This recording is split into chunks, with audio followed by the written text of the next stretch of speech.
बहू आज खाने में क्या बना रही हो? माँ जी मैं कद्दू की सब्जी बनाने जा रही हूँ। आज मेरी बेटी आ रही है तो एक काम करना, आज पनीर की सब्जी बनाना। ठीक है। वाह भाभी, आज तो गर्मा गर्म खाना खा के आज तो मजा ही आ गया। माँ मैंने बहुत दिनों बाद इतना गर्मा गर्म खाना खाया है। माँ मेरी सास बोलती है पहले सबको जाके खाना खिला, जब तक मैं खाना खाने बैठती हूँ तब तक खाना ठंडा हो जाता है। अरे कैसी बेवकूफ सास है तेरी, उसको भी तो समझना चाहिए कि तू उस परिवार का हिस्सा है। हाँ माँ, वो समझे तो ना। दीदी आप और माँ जी बात कीजिए, मैं तब तक खाना खा के आती हूँ।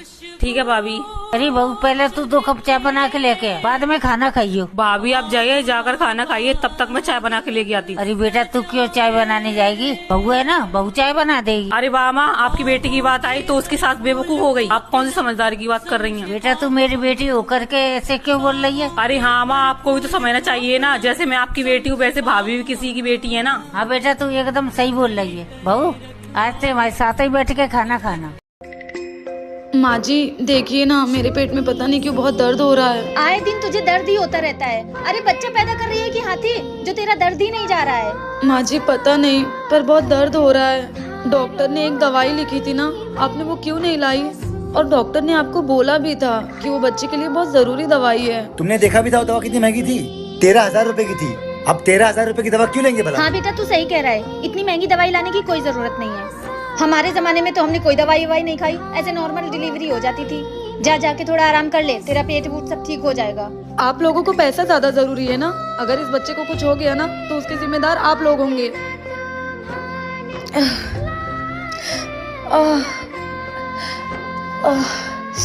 माँ अगर मेरे बच्चे को कल का कुछ हो गया तो? कुछ नहीं होगा, ये आजकल की बहुओं का नाटक ही होता है। आए दिन हॉस्पिटल, ताकि घर का कुछ काम ना करना पड़े और घर का सारा पैसा हॉस्पिटल में जाए। क्या औरतें काम? खाने में क्या बना रही हो? वो चने की सब्जी बना रही हूँ। ये मुंह क्यों छुपा रखा है? कहाँ काला करके आई हो? कैसी बात कर रही हो? कहीं भैया ने पीट तो नहीं दिया? जरूर तुमने ही कुछ किया होगा। वैसे भी तुम पिटने के लायक हो। जरा मैं भी देखूं भैया ने कौन सा टैटू बनवाया है।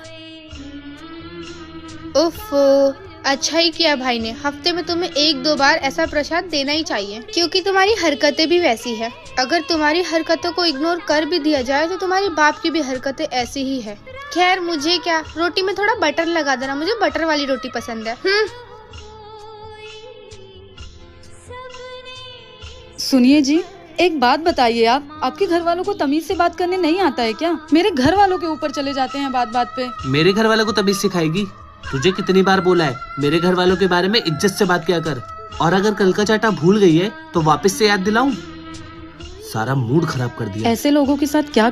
बेटा खाने में क्या बनाऊं? मम्मी कुछ भी बना लो। ठीक है बेटा। बेटा खाना लगा दो, खाना बन गया। क्या बनाया मम्मी? दाल चावल। ए मम्मी हर टाइम ये दाल चावल। बहुत बढ़िया मम्मी, 1 प्लेट लगा दा भी। सासू माँ, मैं ये सोच रही हूँ जिस घर में सास नहीं है उन बहुओं की दिनचर्या कैसी होती होगी। ए बहुत दुखी है बहू जिनका सासू नहीं है, और जिनकी सास है वो उनसे भी ज्यादा दुखी है। माँ जी ये लीजिए आपका चाय। और बहू सुन, तेरे पहले से 3 बेटियां हैं, इस बार बेटा होना चाहिए। अगर बेटी हुई तो मैं उसको मार डालूंगी। माँ जी लड़का और लड़की होना हमारे हाथ में नहीं है, ये तो भगवान की देन है ना। वो मुझे कुछ नहीं पता है, बेटी नहीं होना चाहिए, बस जा यहाँ से।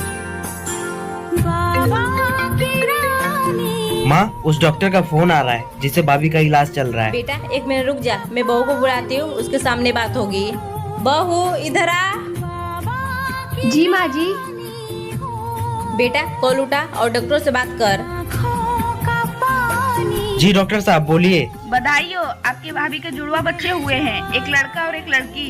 क्या सच में? ठीक है डॉक्टर साहब। बहू देख तेरे जुड़वा बच्चे होने वाले हैं, तू अपना ख्याल रख और जा तू अपने कमरे में आराम कर। ठीक है माँ जी। माँ मैं भाभी के लिए फल फ्रूट लेके आता हूँ।